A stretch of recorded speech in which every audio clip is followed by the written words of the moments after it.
Hello, heroes. I'm your host, Travis Hightower. This is the Slava Heroyam podcast. It's episode 27, and we have a few things to talk about. This is going to be part two of honoring the KC-135 crew that was lost on March 12th of 2026. Today is the 29th of March, year of our Lord, 2026. And things have been developing. We had a big no Kings protest. I went to that. There was several thousand people turned out in Dallas. I think there was about 8 million people nationwide. And the reason I mention it is because hidden behind a lot of the hoopla of what very much needs to be said about the status of our own nation was a lot of support for Ukraine. And I run into a lot of Ukrainians out there that are very concerned that their nation is being forgotten. And that's what I hope people running the protest will try to do, is let the nation of Ukraine know that they aren't forgotten, that we're paying attention to what Zelensky is doing geopolitically. A lot of people I talk to out there have realized or know that Ukraine is on the offensive and winning in certain areas of this war, and that they are causing a lot of damaging strikes to Russia. And they also know that the only reason that this war is not going to end quicker is because certain parties keep lifting sanctions against Russia. So we do need to speak out about that on this channel, even though they try to make the crux of this channel to be about the individual heroes of Ukraine and those who support that fight into victory. I ran into a gentleman at the protest itself who was a member of this organization. He and his wife were heavily involved in Uniting for Ukraine. You'll see that it's a Facebook group it's a private group with over 43,000 members. And I'm digging into it. I've requested membership myself. I'd like to talk to the leaders of this. They are not so active anymore, but the crux of their organization was to find United States citizen sponsors that could sponsor Ukrainian families trying to escape the war. And it was very, very effective. The person I talked to said he was able to help 30 families, he and his wife himself. Some of the Ukrainians have since gone back home, and some of them are struggling with the visa situation. And at the moment, this man told me, his name was Ben, no further Ukrainians were being allowed into the nation. And I think the Chamber of Commerce that I'm involved with can collaborate that. So this is a very worthwhile organization that I wanted to mention, but we need to be able to network because Ukrainians here, they were few and far between, but they'd like to come out and protest. But them, like a lot of my friends, are afraid what ICE might do if they are caught outside on a protest. And we need to be able to have such numbers and such peace again and again that people aren't afraid to come out and speak their minds.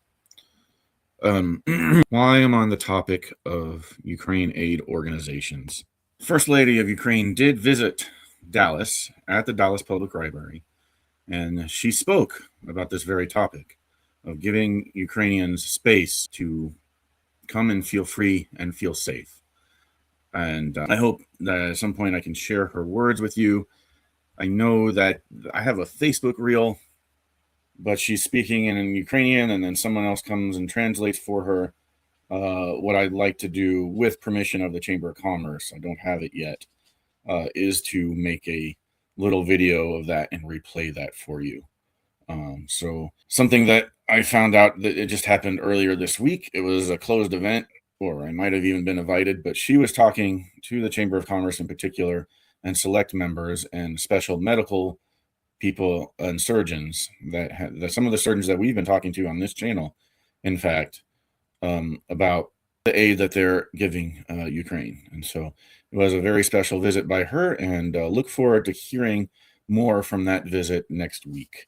All right, we'll get back to Ukraine in a moment, but I always stress that the conflict in Iran is very much connected to Ukraine and what can be done about Ukraine.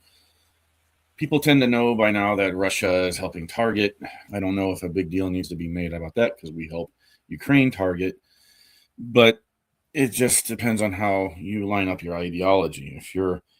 If you are helping target Russian soldiers because they are attacking civilians constantly, that is a very different thing than if you are helping attack U.S. forces who are attacking military targets. And I've talked about that incident with the Tomahawk missile and written about it. But again, it is very dangerous that anything we do compares to how Russia runs its operations, because that is propaganda both Iran and Russia can use. So I just am a big advocate of people to continue to trust the professionalism of the United States military, even though we're kind of getting our butts kicked in a few ways that normally we would not get our butts kicked. And we would not get our butts kicked as much as we have been if we had our allies with us. And I think that is one of the main themes of this war in Iran, besides the fact that, it seems like we don't have a strategic objective. Everyone in political talk is kind of focused on that. And they kind of focus on the lack of allies as a secondary ha-ha reaction. But it's a very serious thing that it's not only Trump, but our attitude of our populace here in the United States that has chased off our allies. That is one of the things that MAGA and Trumpism thinks we want. They think we want to say screw you to our allies because that is what the voters who elected this administration told them. We didn't learn to tell our leaders that we still wanted allies, that we just wanted them to foot a little more of the cash or whatever it was. And we allowed that leadership to convince us that the best way to do it was to alienate ourselves from our allies. Well, when you do that, this is what you get. You get 13 dead, and you get a very successful, operation. You get a very successful drone strike against, damn it, the name of the air base is. You get a very successful strike against, and when you push away your allies, you get a very successful strike against Prince Sultan Air Base in Saudi Arabia, because Ukraine should already be helping us. We helped develop some of the interceptor technologies. Let me say, good engineers from America and all over NATO and the world helped Ukraine develop their interceptor technology.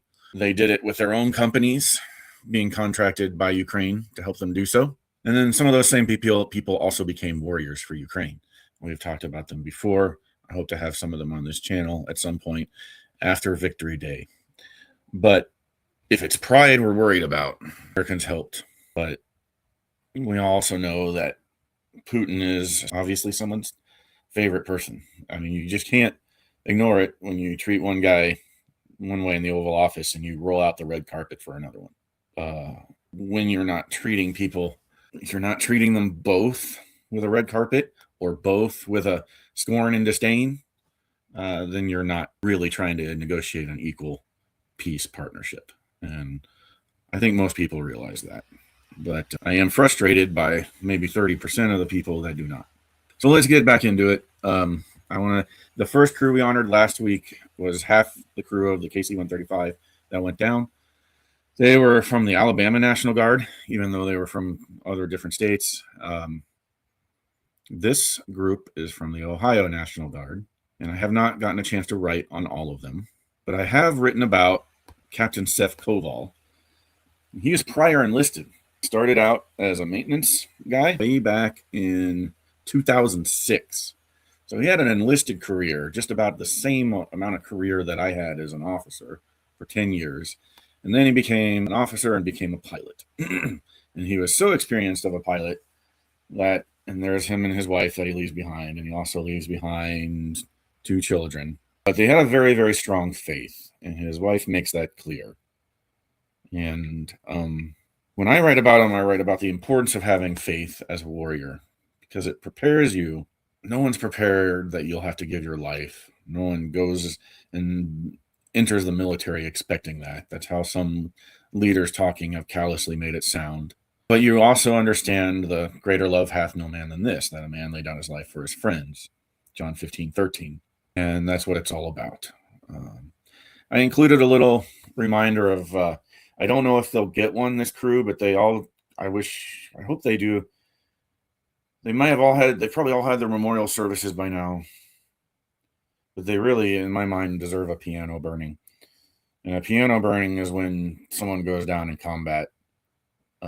It's a very significant tradition of just the music of flight and how being a pilot is very much being like an artist. There's kind of a funny anecdote that actually piano burning was started by the British Royal Air Force during the Battle of Britain, where one of their commanders wanted them to all take piano lessons, so they would light the pianos on fire so that they didn't have to do it. But the commander thought it would improve their dexterity, but it has become a symbol since the Battle of Britain in 1940 of airmen that don't return. So, and when you do a piano burning, the Ukrainians have been doing it for all their pilots.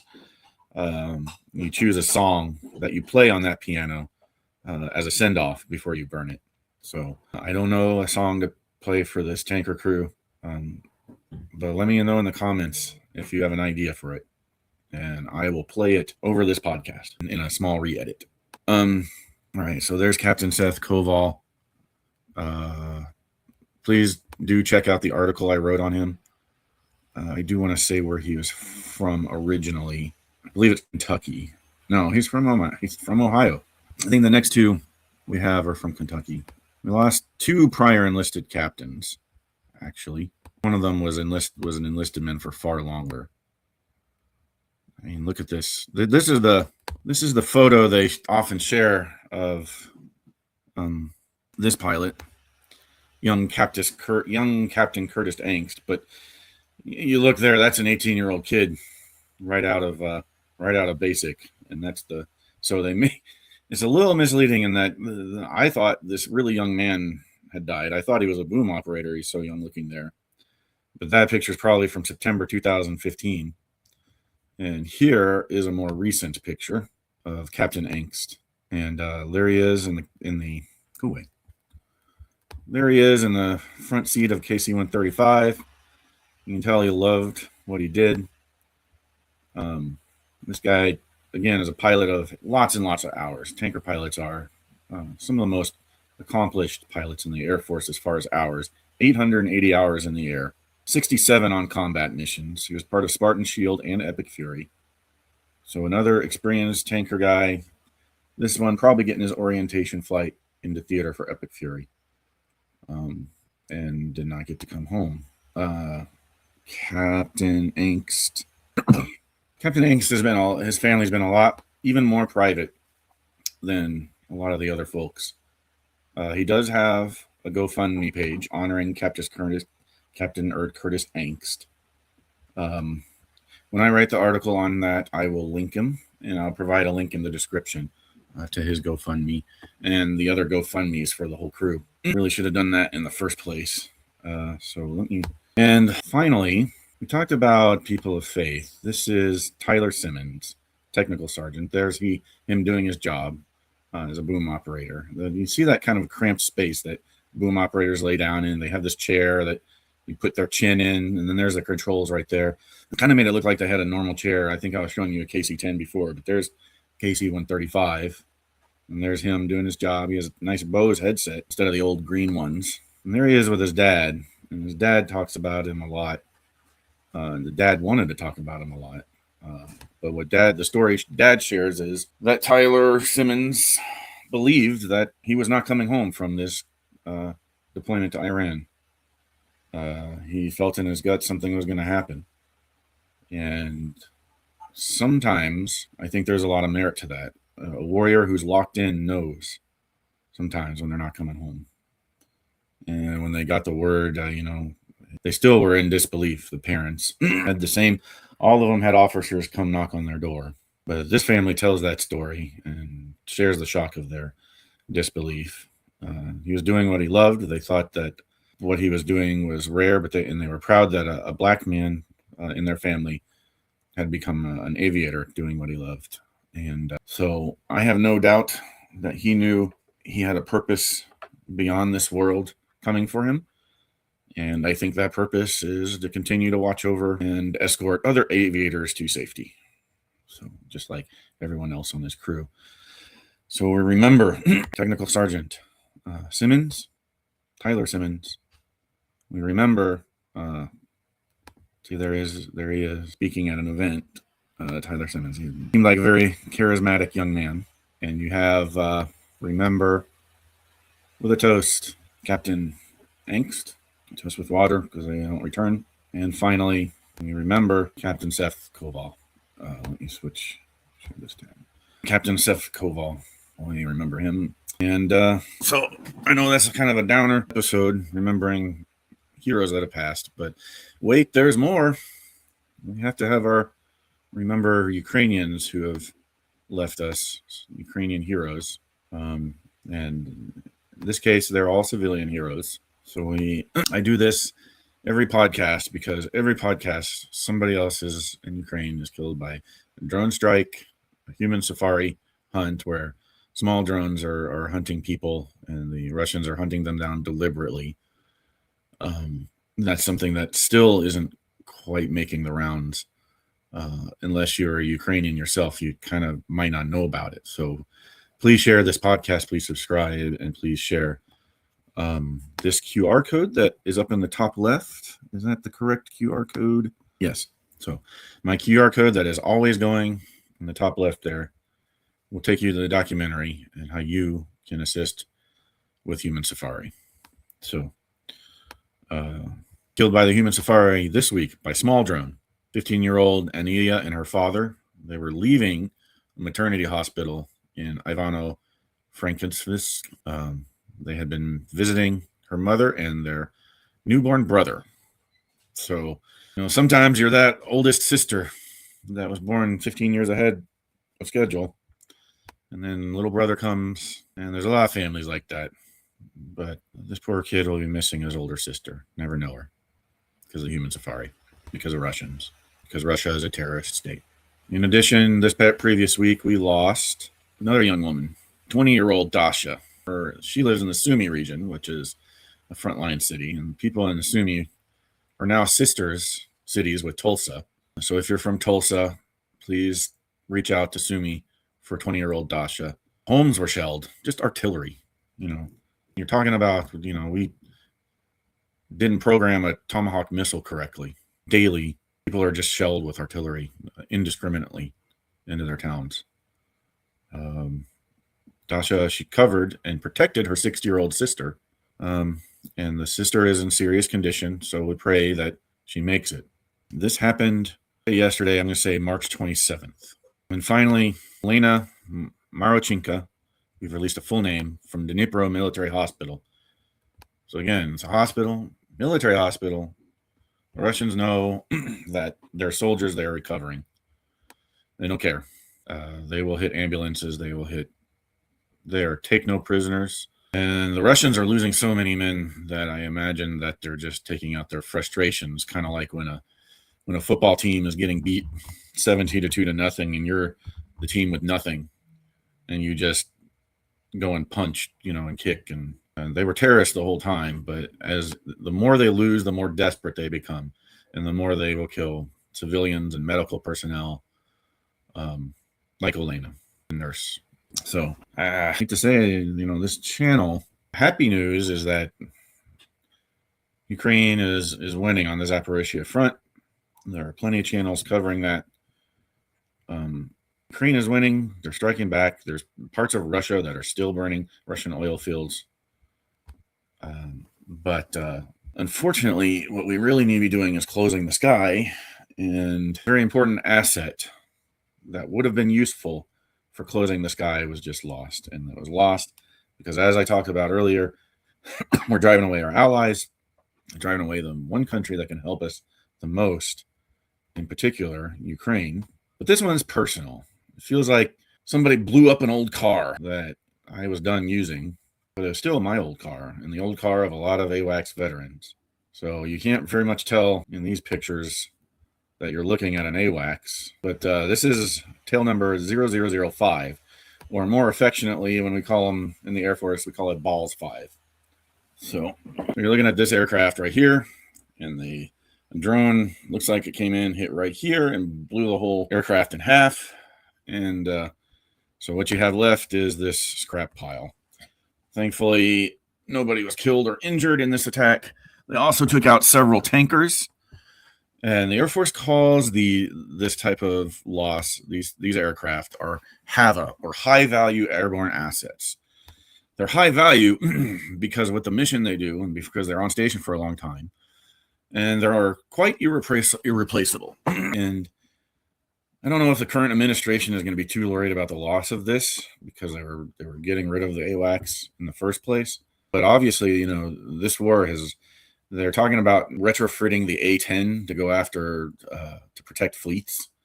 So all these old things that we're trying to get rid of in favor of new things, you might not want to start World War III until you have all your new things, I guess is the thing I'm saying. It's a little bit overconfident when your military isn't ready to intercept drones and missiles that are within range of the country you're attacking. That gets into geopolitics again, of firing all the experienced leadership and then relying on your sycophants to tell you the truth, which they're not going to. But at least the one truth would be, hey, if we don't win this thing quickly in 3 days, you need to be done. You need to get all our forces out of there because we are not going to be able to fight an extended war. That would have been the advice instead of, don't worry about it. We'll be done in 3 days or whatever. Balls 5. That one deserves a whiskey. I flew on, I think I had 6 sorties on her, and I can't remember if she was one that I flew at. I don't think she was one that I flew on Red Flag. She was in the Pacific, so I flew on her when she was in Alaska for a bit. But she was a favorite. And her sister ship, Balls 6. And then there was a Balls 8 as well, but that one crashed at a Red Flag. So nobody was hurt on that one. And then, of course, there was Eucla 27 in Alaska where the entire crew was lost. But you hate to see it. You hate to see a burning AWACS. So I don't have a whole lot more to say about that other than very preventable. I think there's a lot of things that you can very easily come up with reasons for this conflict. And I think in some ways, if you do it right, you hurt Russia doing it. But you could have had a no-fly zone in Russia, had no HAVA destroyed, no tanker casualties. Ukraine would be able to win the war within a few weeks, if not a few months, if not weeks, with the proper support, proper air support. Let's say months with proper air support, weeks if you give them proper naval support. Proper naval support allows them to make amphibious landings, and they can throw Russia off on a lot of different ways to do that. My job isn't too much to talk tactics, but that is what's in the news. And Balls 5 is an old friend. And glory to that aircraft. Glory to the AWACS fleet for as long as they may continue to fly. We're going to need to figure out command and control in the future. And one day when I no longer need to talk about Ukraine, maybe I can keep talking military stuff and talk of fun things like where does command and control go in the future. But until then, glory to those who support and defend the Constitution of the United States of America and mean it. Slava Ukraini and Heroyam Slava.